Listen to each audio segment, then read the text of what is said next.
Aleykümselam. Hoş geldin. Aleykümselam. Aleykümselam. Aleykümselam. Aleykümselam. Aleykümselam.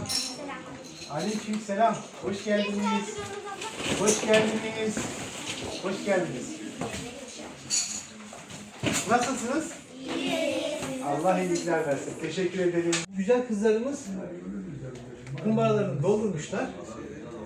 Bayramın arifesinde, Kurban Bayramı'nın arifesinde Gazze'li kardeşlerine gönderilmek üzere bize teslim ediyorlar. Diyorlar ki biz harçlıklarımızı Gazze'li kardeşlerimize gönderiyoruz. Biz de çok sevindik. İyi ki sizin gibiler var. İyi ki sizin gibi güzel çocuklar, güzel genç kızlar var. Gerçekten çok sevindik. Yani Gazze'yi unutmayan, Filistin'i unutmayan, oradaki çocukları unutmayan güzel kızlara teşekkür ediyoruz. Kızlarımız kumbaralarını getirdiler, buraya koydular, teslim ettiler bizlere. İnşallah biz de Gazze'li kardeşlerimize bunları göndereceğiz. Size hepinize yürekten teşekkür ediyorum. İyi ki sizin gibi güzel kızlarımız var. İyi ki Gazze'yi, Filistin'i unutmayan güzel kızlarımız var diyorum. Gazze'li kardeşlerimize hep birlikte el sallayalım, olur mu? Gazze'yi unutmuyoruz.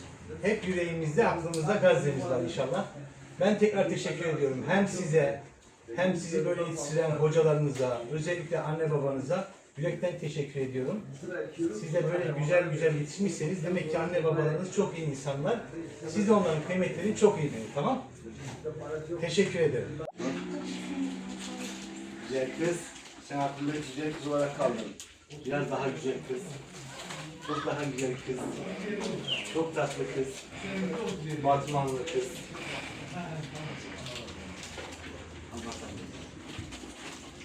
Sen bir yerden gözünü suyu ama nereden bilmiyorum. Ben teşekkür ederim. Falan abla. Ablacığım.